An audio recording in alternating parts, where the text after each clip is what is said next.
Brexit talks have seen the EU fatally underestimate the UK as Michel Barnier pushes to secure a deal.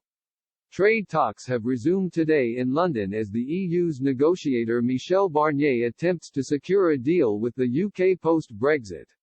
International Trade Secretary Liz Truss insisted today that a deal can still be done with the EU, as officials began a new round of intensified daily talks. Mr. Barnier has warned that every day counts ahead of a looming December deadline. He said both sides share a huge common responsibility, but talks will need to push on quickly with the transition period ending at the end of this year. So far talks have stalled over red lines on state aid, regulation and fisheries as the end of the transition period approaches.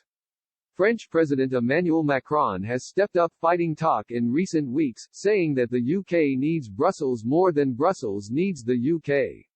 He said, the British, no matter what was said to them during the referendum campaign, need the European single market. They are much more dependent on us than we are on them.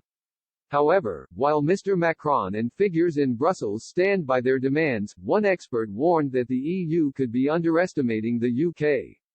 A researcher at the Wilfred Martin Centre, the official think tank of the European People's Party, claimed in 2019 that the UK could still enjoy some success after Brexit.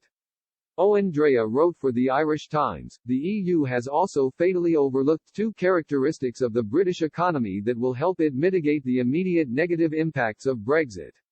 First, Britain, like all Anglo-Saxon economies, looks aghast at the oversized role of government in continental states. British public spending as a proportion of their economy stands at under 40%, even less in Ireland.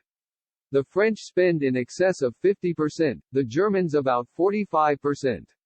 Britain can easily sustain a massive increase in public expenditure, as now proposed by both the Tories and Labour, to help offset the immediate Brexit drain. Mr. Drea also outlined that Europe has underestimated the ability of Britain to sustain a global reach based on its historic experience. He added that while the EU dawdles, London is already the only globally important fintech centre, number 4 in the world, in Europe. This advantage could also help the UK post-Brexit, he said.